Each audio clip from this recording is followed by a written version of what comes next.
దేవుని నామమునకు మహిమ కలుగును గాక. కూడిన నా ప్రియమైన సహోదరి సహోదరులు మీ అందరికీ ప్రభు అయిన యేసు క్రీస్తు నామమున నా వందనాలు ఉదయకాలం మీకు అందరికీ తెలియజేస్తున్నాను. అందరూ బాగున్నారు విశ్వాసంతో దేవుని వాక్యం తీసుకుని మీ ముందుకు వస్తున్నాను. ఈరోజు మార్కు సువార్త 9వ అధ్యాయము మొదటి 8 వచనాలు ధ్యానం చేసుకుందాం.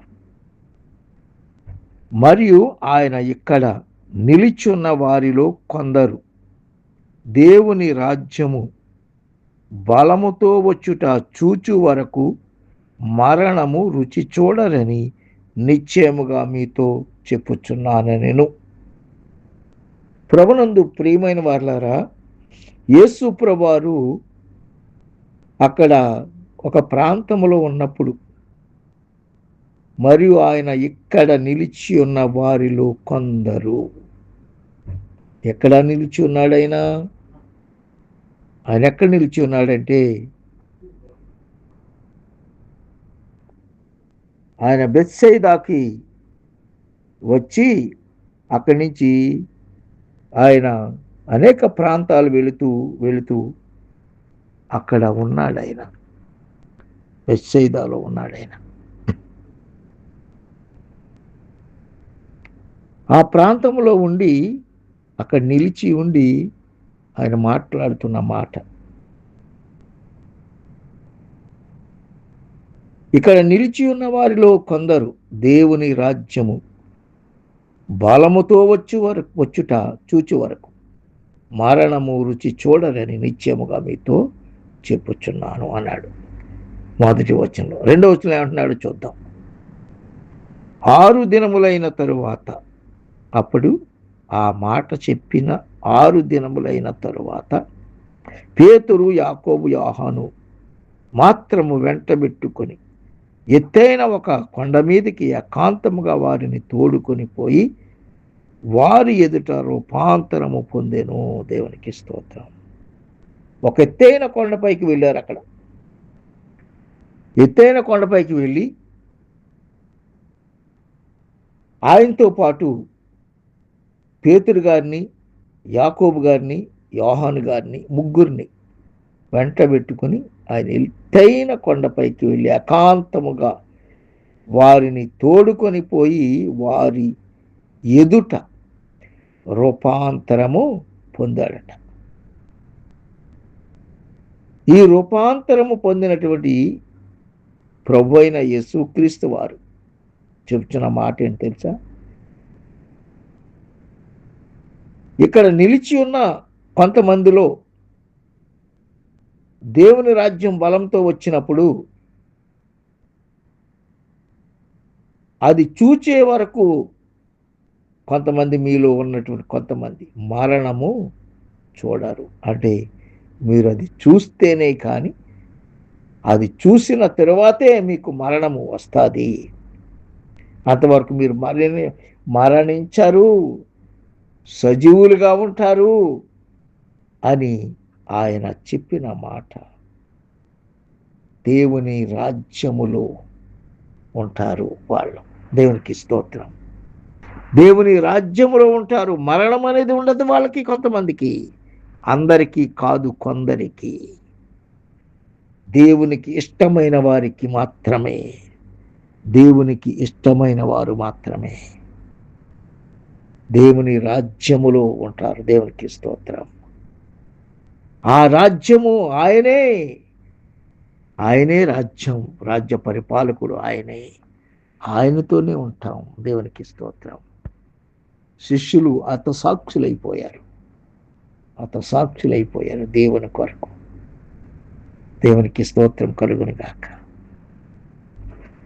అంతలో ఆయన వస్త్రములు ప్రకాశమానమైనవి మిగుల తెల్లనివి ఆయను. లోకమందు ఏ చాకలియు అంత తెల్లగా చలువ చేయలేదు. మరియు మోషేయు ఏలియాయు వారికి కనబడి యేసుతో మాట్లాడుచుండిరి. దేవునికి స్తోత్రం. యేసుతో మాట్లాడుతున్నారు. ఎవరో? మోషే, ఏలియాలు కనబడ్డారట ఆ రూపాంతరములో.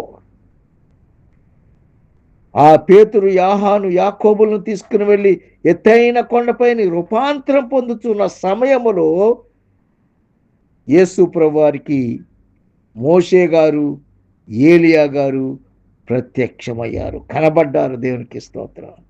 వారికి వారికి కనబడి యేసుతో మాట్లాడుచుండేది. దేవునికి స్తోత్రం. యేసయ్యతో మాట్లాడుతున్నారు వాళ్ళు. యేసయ్య ఎప్పుడున్నాడు? మోషే ఏలియాల కాలం ఎప్పుడుంది?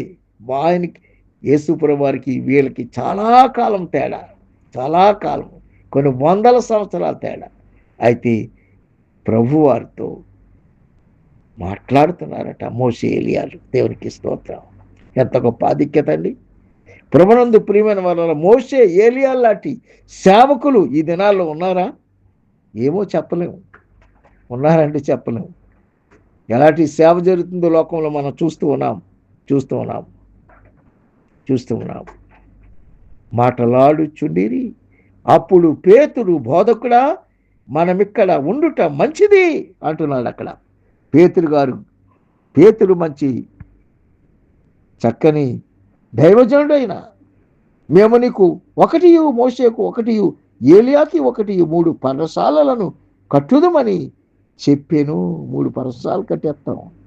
మీకు కట్టేస్తామయ్యా అంటున్నాడు. ఆయన కట్టాలా? ఆయనకు అవసరమా? కానీ పేతురు గారు ఆత్మీయంగా ఆయన ఏదో చెప్పాలని చెప్తున్నాడు. వారు మిగుల భయపడిరి గనుక తాను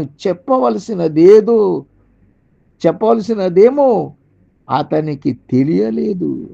ఏం చెప్పాలో తెలియలేకుండా మాట్లాడుతున్నాడు పేతురు గారు. మేఘం ఒకటి వచ్చి వారిని కమ్మగా, ఈయన నా ప్రియ కుమారుడు, ఈయన మాట వినండి. మీరు చెప్పే మాటలు కదా ఆయన వింటాం. పేతురు, యాహాను, యాకోబు, మీరు చెప్పిన మాటలు వింటాం కదయ్యా. దేవుడు చెప్పే మాటలు మీరు వినండియా. ఇదిగో ఈయన నా ప్రియ కుమారుడు, ఈయన మాట వినుడి అని ఒక శబ్దము ఆ మేఘములో నుండి పుట్టెను. వెంటనే వారు చుట్టూ చూచినప్పుడు తమ యొద్దనున్న యేసు తప్ప మరి ఎవరును వారికి కనబడలేదు. దేవునికి స్తోత్రం. యేసు ప్రభువారే చూశారు ఏలియా, మోషేలను. ఈ శిష్యులకి ఏం కనబడలేదు. స్వరం మాత్రం వీళ్ళు విన్నారు. ఈయన మాట వినండి, యేసయ్య మాట వినండి. శిష్యులారా, ప్రపంచమంతట్లో ఉన్న దేవుని యొక్క సేవకురాలా, సహోదరుడా, సహోదరి, ఈయన మాట వినండి. యేసయ్య మాట వింటే మనం బ్రతుకుతాం. యేసయ్య మాట వింటే మనం జీవిస్తాం. యేసయ్య మాట వింటే మనకి నిత్య జీవం ఉంటుంది. యేసయ్య మాట అంటే మనకి పునరుద్ధానం ఉంటుంది. యేసయ్య మాట ఉంటే మనం బ్రతుకుతాం. ఆయన మాట మనం వినాలి. దేవుడి మాటలు మనం వెనుకట్లో దీవించును గాక. ఆమేన్. ప్రార్థన చేసుకుందాం. ప్రేమ కలిగిన తండ్రి, కృపగలిగిన మా యేసయ్య, మీ కొందనాలు, స్తోత్రాలు చెల్లిస్తాం. నీ ఉచితమైన కృపను బట్టి రాత్రి అంతా పడకలింద కాపాడి భద్రపరిచి ఉదయకాలం ఇచ్చారు. ఈ రోజు ఇచ్చిన మా తండ్రి నీకు స్తోత్రాలు చెల్లిస్తాం. డ్యూటీకి వెళ్తున్న బిడ్డలందరికీ డ్రైవింగ్లో, పనుల్లో, రాకపోకల్లో కాపాడి భద్రపరచమని, మహిమ ఘనత ప్రభావాలు మీరే పొందుకోమని అడుగుతున్నాం. సహాయం చేయండి, మహిమ పొందండి, ఘనత పొందండి. ప్రభా, హాస్పిటల్లో రోగులను ముట్టి స్వస్థపరచండి. జైల్లో ఉన్న వారిని విడిపించండి. ప్రయాణిస్తున్న వారు, వస్తున్న వారు, రాకపోకలు కాపాడి భద్రపరచండి. సంతానం లేని వారు సంతానం, గృహాలు లేని గృహాలు, ఉద్యోగాలు లేని వారికి ఉద్యోగాలు దయచేయండి. హాస్పిటల్లో రోగులను ముట్టి స్వస్థపరచండి. ప్రభా తండ్రి నాయన, నీకే వందనాలు, స్తోత్రాలు తెలుసు. ప్రతి ఒక్కరిని కాపాడి భద్రపరచని, మహిమ పొందమని అడుగుతున్నాం. సహాయం చేయ ప్రభాని స్తోత్రాలు. అయినా గల్ఫ్, ఇస్రాయేల్ దేశం, యెరూషలేము, అమెరికా, కెనడా దేశాలు, గల్ఫ్ దేశాలు, హిందూ దేశం అంతా రక్షణ మారుమని తెచ్చింది. గల్ఫ్ దేశాలన్నీ దేశపు రాజులందరికీ ప్రభా, ఆ ప్రజలందరికీ రక్షణ, విమోచన దయచేయమడుచున్నాను. సహాయం చేయండి, కోపచెప్పండి. కాపుదలు ఇచ్చి నడిపించి మహిమాగత ప్రభావాలు మీకు అర్పించుకుంటున్నాం. కాపుదలు ఇచ్చి నడిపించండి, సహాయం చేయ ప్రభు. నాతో ఉన్న సహోదరులు, వారి కుటుంబాలు మీరు కాపాడి భద్రపరచండి. ప్రభాని సన్నిధి మాతో ఉంచండి, కోపచెప్పండి. టీషాప్ సంఘానికి క్షేమాభివృద్ధి కలిగించండి. ఖతార్లో ఉన్న టీషాప్ సంఘం, అనేక సంఘాలకి కాపుదల, భద్రత, రక్షణ, విమోచన దయచేయండి. టీషాప్ సంఘానికి క్షేమాభివృద్ధి, శాంతి, సమాధానం దయచే ప్రభాని స్తోత్రం. ప్రభాని సన్నిధి మాతో ఉంచండి. మీ ఉద్దేశాలు, మీ సంకల్పాలు టీషాప్ సంఘం ఎలా జరిగించి మీరు మహిమ పొందమని అడుగుతున్నాం. కానీ తండ్రి విల్సన్ రావు అంకల్ని బట్టి, కానీ పీటర్ గారిని బట్టి, బిలబాయి గారిని బట్టి, కానీ మమ్మల్ని అందరినీ తండ్రి ప్రభా తండ్రి, ఫౌండర్ పెద్దలను బట్టి కమిటీ వారిని బట్టి అందరినీ దీవించి కాపాడి భద్రపరచమడుచున్నాం. సహాయం చేయండి, చెప్పండి. కాపు తెచ్చి నడిపించి దినదివులతో నింపండి. దీనైనా నన్ను, నాతో ఉన్న సహోదరుల వారి కుటుంబాన్ని మీరు కాపాడి భద్రపరచమని, వాక్యాలు వింటున్నవారు, వాక్యాలు షేర్ చేస్తున్న ప్రతి ఒక్కరు దీవించి ఆశ్రయించి నీ మేలులతో నింపండి. ఎవరైతే పుట్టినరోజు పెళ్లి రోజులు చేసుకున్నారో వారికి నా శుభాలు తెలియజేస్తున్నాను. ఎవరైతే తోబుట్టులు పోగొట్టుకున్నారో వారికి నా ప్రగాఢ సంతాపాన్ని తెలియజేస్తున్నాం. వారిని ఆదరించి, ధైర్యపరిచి, బలపరిచి, మహింపడవ యేసయ్య నామములో అడిగి వేడుకొంచున్నాం మా పరమ తండ్రి, ఆమేన్. తండ్రి అయిన దేవుని ప్రేమ, కుమారుడైన యేసుక్రీస్తు వారి కృప, పరిశుద్ధాత్మక సహవాసం, కాపుదల, భద్రత మనందరికీ తోడేయండి, నడిపించునుగాక. ఆమేన్. ఇట్లు మీ ప్రియ సహోదరుడు పాస్టర్ సుదర్శన్ రావు గెడ్డం దోహకతార్. దేవుని చేత మొదటి బుద్ధిరాత్రి కలుసుకున్నాం. అంతవరకు సెలవు. May God bless you brothers and sister. Amen, amen. సాలోం.